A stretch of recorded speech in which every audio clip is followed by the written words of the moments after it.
Hello friends, welcome to प्रिया की पाठशाला। I hope आप सब अच्छे होंगे।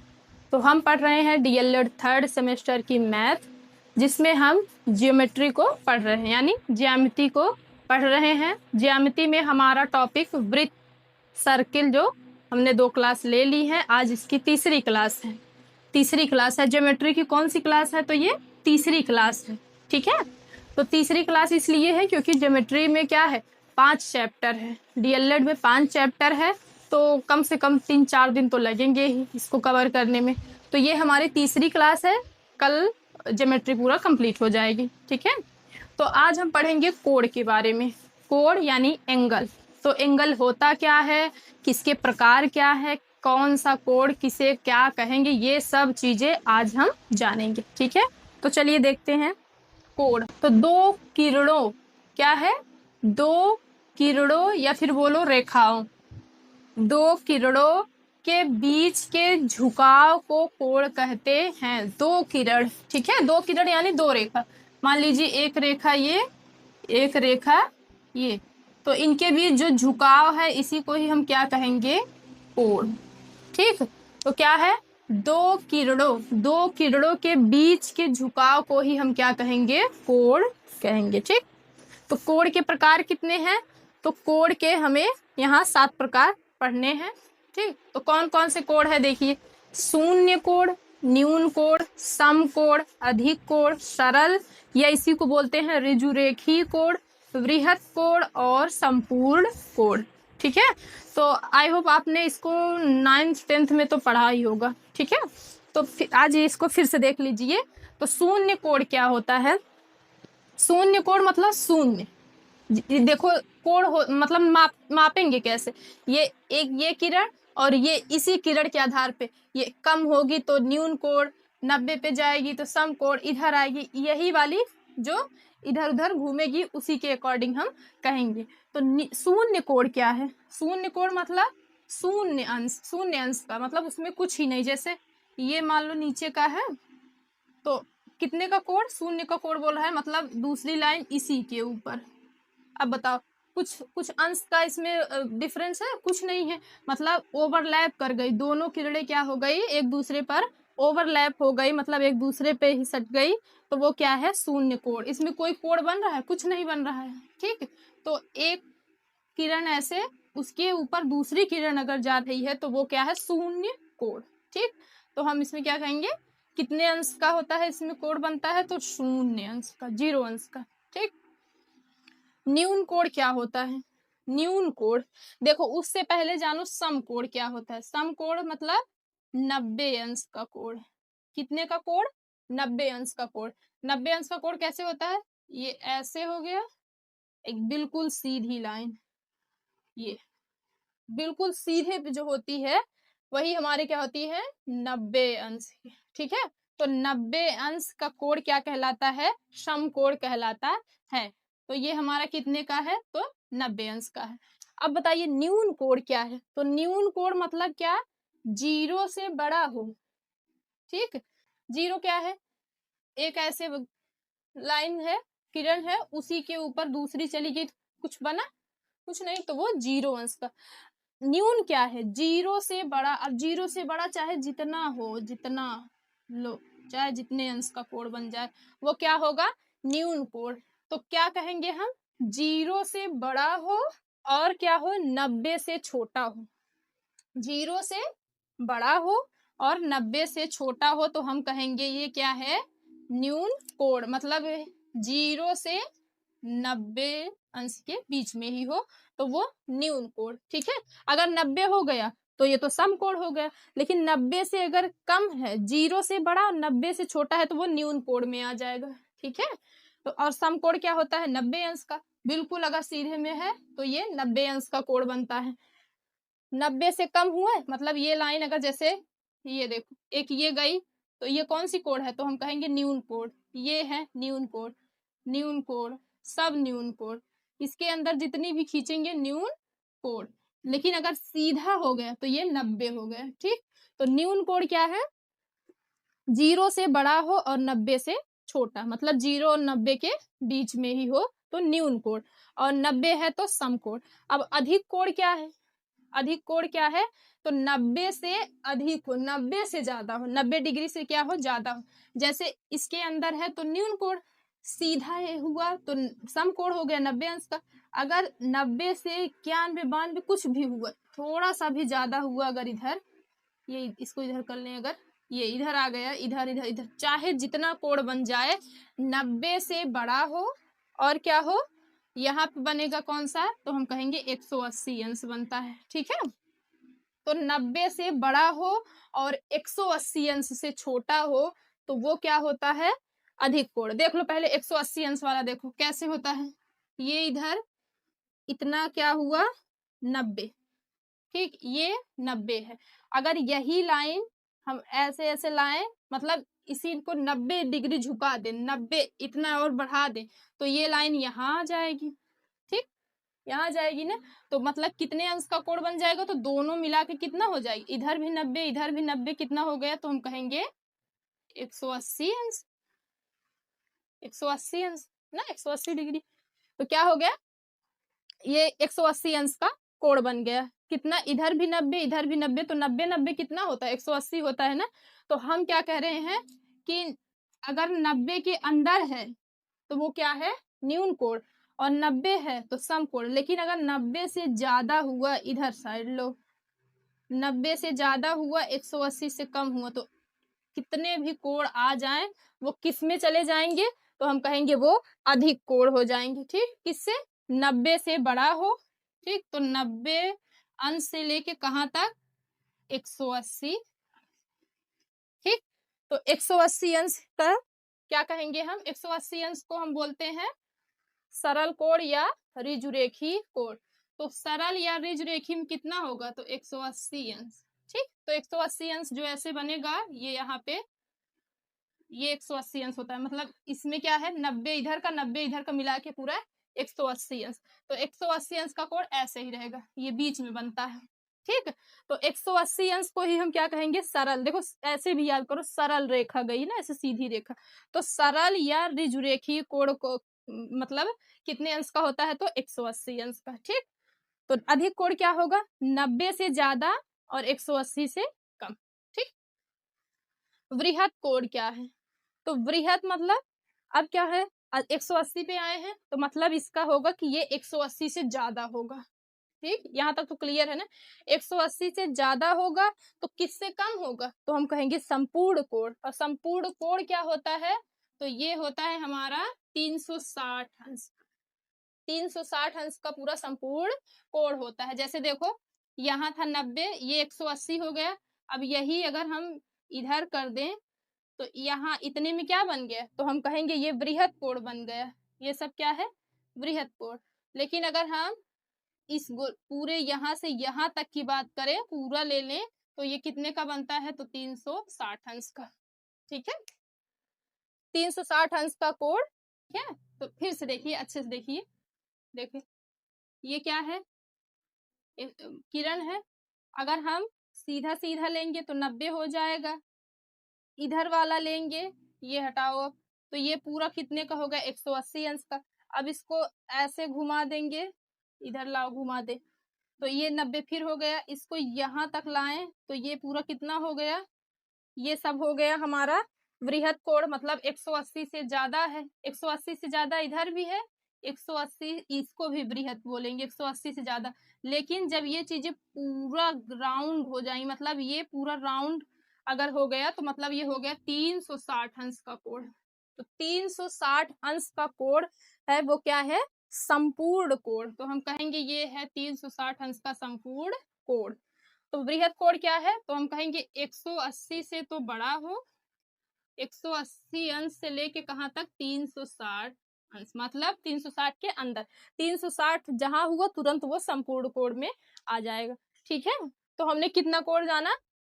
7 कोण यहाँ पे हमने देख लिया। शून्य कोण मतलब 0 अंश का, न्यून कोण 0 से बड़ा और 90 से छोटा, सम कोण 90 अंश का जो बनेगा सीधा सीधा बिल्कुल, अधिक कोण 90 से बड़ा और 180 अंश से छोटा। और क्या है, सरल और ऋजुरेखी कोण क्या है, तो 180 अंश का, ऐसे सीधा सीधा बन गया तो 180 अंश का। बृहद कोण तो 100, बृहद कोण क्या है, बृहद कोण 180 अंश से 360 के बीच, ठीक है। और संपूर्ण कोण क्या है, तो 360 अंश का, ठीक है। तो 360 अंश का अगर दिखे तो वो क्या है, संपूर्ण कोण, ठीक।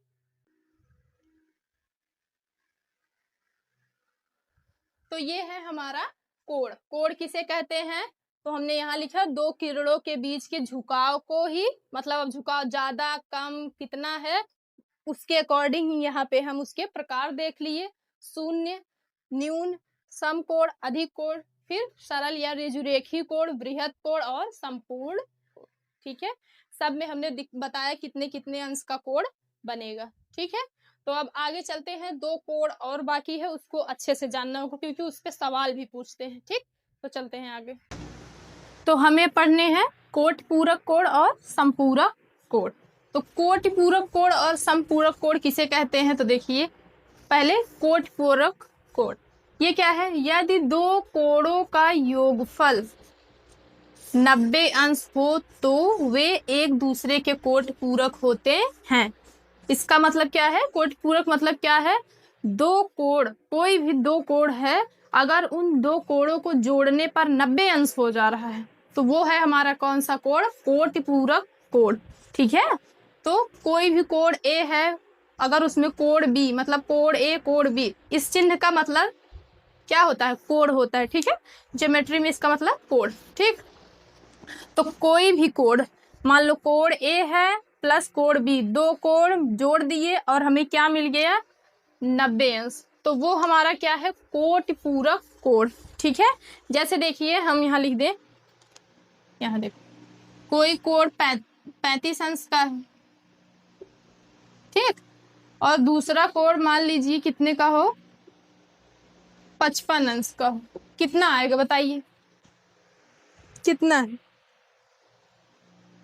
एक कोण 35 का, एक कोण 55 का है, अगर दोनों कोणों को जोड़ने पर को मतलब 90 अंश हो जा रहा है, 90 अंश, तो हम कहेंगे ये क्या है, कोटि पूरक कोण। तो एक ये है एक ये है, जोड़िए 5 5, तो हम कहेंगे 10, फिर 5 3 8, एक उसका जो बचा था 9, तो ये हो गया हमारा 90 अंश। मतलब ये क्या है, ये कोण एक दूसरे के कोटि पूरक है, ठीक है। तो बस सिंपल क्या समझना है, अगर दो कोणों को जोड़ने पर 90 अंश हो जा रहा है, 90 हो जा रहा है, तो वो क्या है, हमारा कोटि पूरक कोण, ठीक है। तो यदि दो कोणों का योगफल 90 अंश हो तो वे एक दूसरे के कोटि पूरक होते हैं। अब संपूरक कोण क्या है, देखिए संपूरक में है, यदि दो कोणों का योगफल 180 अंश, उसमें क्या है 90 अंश, इसमें 180 अंश हो तो वे एक दूसरे के क्या कहलाएंगे, संपूरक होते हैं, ठीक है। मतलब कि दो कोणों को जोड़ने पर अगर 180 अंश मिल जा रहा है तो वो क्या है, संपूरक कोण है, ठीक है। जैसे कोई भी कोण ए है, उसमें कोण बी, मतलब कोण ए कोण बी, दो कोण है, जोड़ने पर हमको क्या मिल गया है, 180 अंश मिल जाए तो वो है हमारा संपूरक कोण।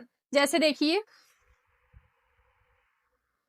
जैसे यहाँ देखिए 160 अंश का एक कोण है, और अगर 20 अंश का कोण, ये एक कोण 160 अंश का है, एक 20 अंश का है। अब बताइए ये संपूरक कोण है कि नहीं, तो जोड़ेंगे, तो जोड़ेंगे कितना आएगा, तो ये हो जाएगा 180 अंश।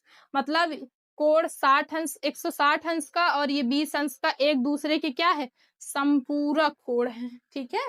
और देखिए 90 अंश का है और दूसरा भी 90 अंश का है, ये एक दूसरे के संपूरक है, तो हम कहेंगे हाँ, कितना हो जाएगा, 90 90 180 अंश, ठीक। तो दो कोणों को जोड़ने पर अगर 180 अंश मिल रहा है तो वो संपूरक है, और अगर 90 मिल रहा है तो वो कोटि पूरक कोण है, ठीक है। तो ये था आज का हमारा कोण के बारे में। अब हम पढ़ेंगे थोड़ा एक दो प्रमेय, ठीक है। आज प्रमेय कुछ पढ़ेंगे और कल पढ़ा के क्लास अब ये खत्म कर देंगे हमारी ज्योमेट्री की, ठीक। तो देखिए अब हम देखेंगे प्रमेय यानी थ्योरम। तो देखिए अब हम पढ़ेंगे प्रमेय यानी थ्योरम, ठीक। तो प्रमेय क्या होता है, तो ऐसे समझिए जैसे अंक गणित हम पढ़ते हैं, ये हमारी ज्यामिति है।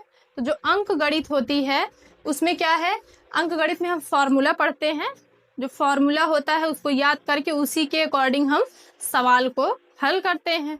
सेम वही ज्योमेट्री में क्या होता है, प्रमेय होता है, ठीक है, थ्योरम होता है।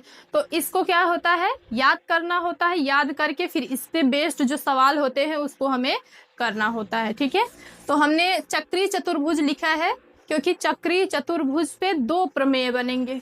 हमें ऐसा लग रहा है कि जैसे कुछ कुछ बच्चों को चक्रीय चतुर्भुज नहीं पता होगा, तो हम पहले चक्रीय चतुर्भुज को आपको बता दे रहे हैं, फिर जो चक्रीय चतुर्भुज से हमको 2 प्रमेय पढ़ना है तो हम उसको पढ़ेंगे, ठीक है।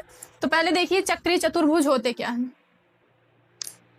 तो चक्रीय चतुर्भुज, देखो चक्रीय मतलब क्या समझ लो, चक्रीय मतलब क्या है, सर्किल समझ लो, चक्र समझ लो। और चतुर्भुज मतलब क्या है, 4 भुजा, 4 भुजा वाली होती है ना, 4 भुजाओं वाले जो होती है उसे चतुर्भुज कहते हैं। तो ये है, तो ये देखो ये वृत्त है और उसमें ये क्या है, चतुर्भुज, इसमें 4 भुजा है। तो चक्रीय चतुर्भुज होता क्या है, वृत्त के अंदर, ठीक, वृत्त के अंदर स्थित चतुर्भुज को, वृत्त के अंदर स्थित चतुर्भुज जिसके चारों शीर्ष, शीर्ष मतलब ये शीर्ष कहो या फिर कोण कहो, जो इनका ये कोना है, कोण, ठीक। तो जिसके चारों शीर्ष या कोण वृत्त की परिधि पर स्थित हो, वृत्त के कहाँ स्थित हो, तो परिधि, परिधि मतलब समझते हो ना, ये पूरे किनारे वाला जो बॉर्डर है ये परिधि है, ठीक। वृत्त की परिधि पर स्थित हो उसे चक्रीय चतुर्भुज कहते हैं। तो चक्रीय चतुर्भुज किसे कहते हैं, चतुर्भुज मतलब 4 भुजा वाला, ठीक है।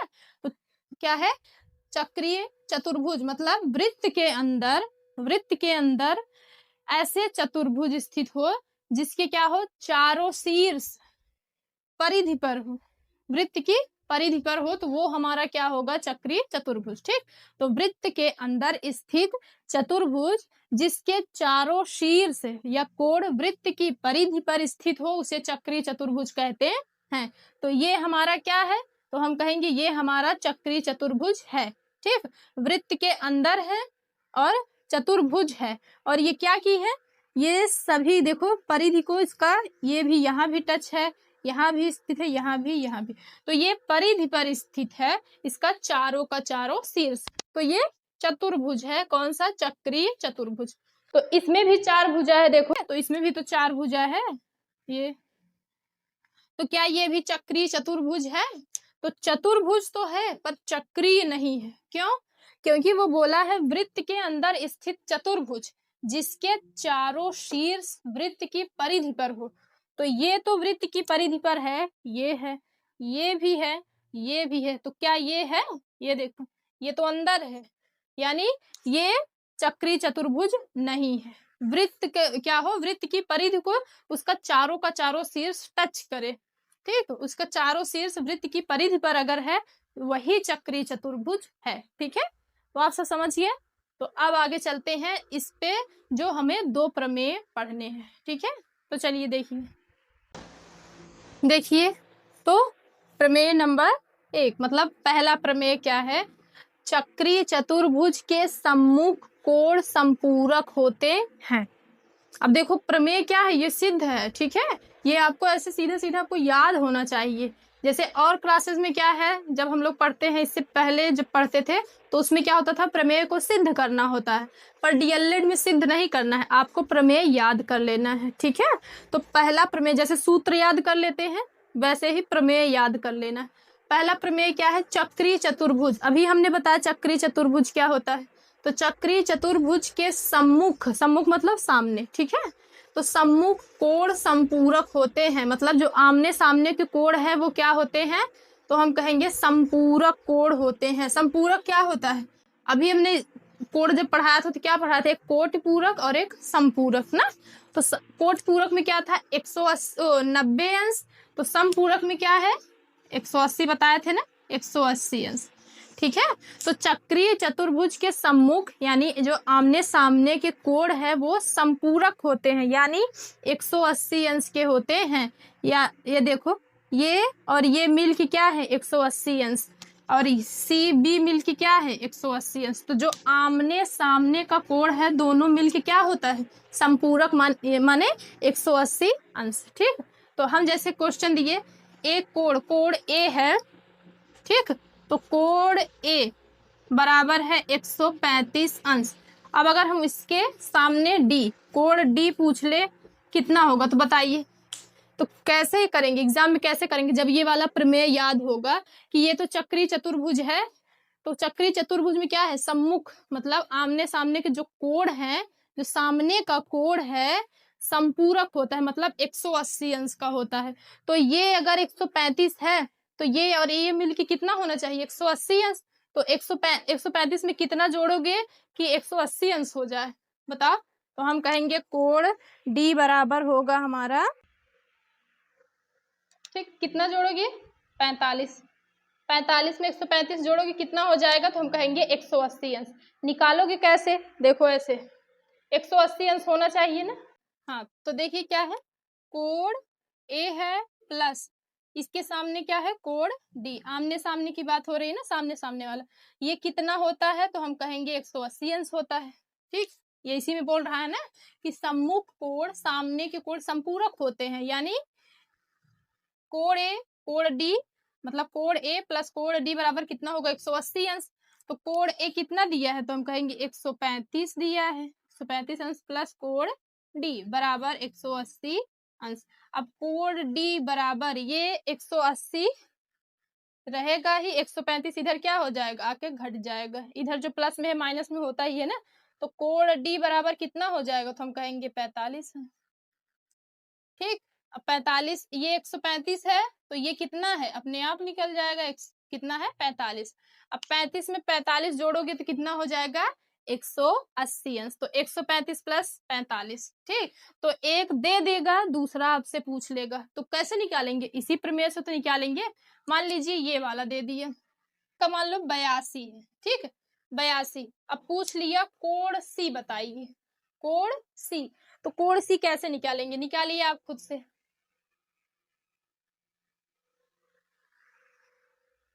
तो ये प्रमेय क्या कह रहा है कि चक्रीय चतुर्भुज के सम्मुख कोण संपूरक होते हैं, मतलब ये सामने के कोण क्या होंगे दोनों मिला के 180 अंश होने चाहिए। ठीक है, तो हम कहेंगे ये तो 82 है तो यहाँ कितना होना चाहिए तो 180 में से इसको घटा देना है, नहीं तो ऐसे लिखो। तो पूछा क्या है कोण बी प्लस कोण सी बराबर कितना 180 अंश।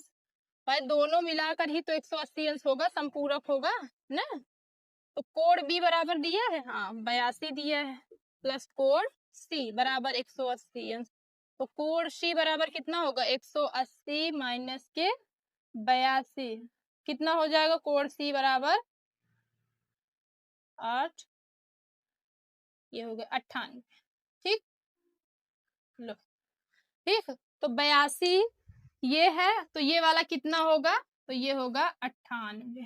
ठीक, तो दोनों जुड़ेंगे तो कितना हो जाएगा 180 अंश। तो आज जो सम्मुख कोण होते हैं सामने सामने के कोण होते हैं तो वो 180 अंश के होते हैं। एक दे देगा, दिमाग में रहना चाहिए दोनों को जोड़ने पर 180 आना चाहिए। ठीक, तो क्या करोगे ये 135 है तो कितना जोड़ोगे कि 180 हो जाए, तो क्या करोगे 45 को जोड़ोगे तो 180 हो जाएगा, ऐसे निकाल लेना। ठीक है, तो ये तो पहला प्रमेय हो गया। अब दूसरा क्या है, दूसरा देखिए दूसरे में क्या कह रहा है प्रमेय दूसरा, चक्रीय चतुर्भुज का बहिष्कोण, बहिष्कोण मतलब बाहर का कोण, ठीक, अपने सम्मुख अंतः कोण के बराबर होता है। ठीक, क्या कह रहा है चक्रीय चतुर्भुज का बहिष्कोण अपने सम्मुख अंतः कोण के बराबर होता है। ठीक, तो चक्रीय चतुर्भुज ये है, कह रहा है बहिष्कोण, देखो इसमें क्या है यहाँ तक तो ये तो चक्रीय चतुर्भुज है, इसमें क्या कर दिए इसको यहाँ से बढ़ा दिए तो ये एक कोण अंदर बना ही था, ये एक क्या हो गया बाहर का बन गया। ठीक, ये क्या है तो इसको हम कहेंगे बहिष्कोण। कोण ए बी सी डी ये अंतः कोण है अंदर बने हैं, पर कोण ई जो बना है ये क्या है बाहर है ना, हम इसको बढ़ा दिए तो ये यहाँ से यहाँ तक क्या हो गया बहिष्कोण हो गया। ठीक, तो बोल रहा है अपने सम्मुख, तो अपने सामने ये यहाँ है तो इसके सामने क्या है इस कोण के सामने क्या है, तो ये वाला है अपने सम्मुख अंतः कोण ना, ये बाहर अगर होता बहिष्कोण, यहाँ कहीं कोण होना चाहिए, ये अंतः कोण मतलब अंदर की तरफ जो सामने का इसका कोण है उसके बराबर होगा। समझ रहे हैं, मतलब ये जितना होगा वही ये भी होगा।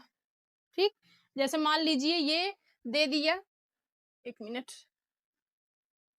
ये है मान लो 104 डिग्री, 104 अंश, 104 अंश का कोण ये है, और पूछ लिया कि कोण ई बताइए, ई बराबर, कोण ई बराबर क्या होगा, तो कोण ई क्या है, बहिष्कोण है, तो कोण ई कितना होगा, तो हमने प्रमेय दूसरा पढ़ा है कि चक्रीय चतुर्भुज में जो बहिष्कोण होता है, बाहर का कोण होता है, वह अपने सम्मुख अंतः कोण मतलब अपने सामने अंदर के कोण की क्या होगा, बराबर होगा, बराबर होता है, मतलब ई बराबर भी कितना हो जाएगा, 104 अंश।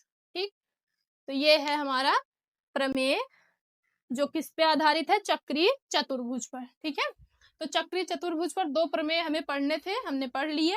पहला आप फिर से अगर ना समझ में आए फिर से देख लीजिएगा वीडियो। ठीक है, तो पहला ये, दूसरा ये, इसको आप याद कर लीजिए, समझ लीजिए, एग्जाम में आए तो करके आइएगा। ठीक है, अब बाकी का जो प्रमेय बच गया, जो बचा है, वो हम कल बढ़ाएंगे। आज के लिए इतना ही, मिलते हैं नेक्स्ट वीडियो में, तब तक के लिए टाटा बाय बाय, नमस्ते।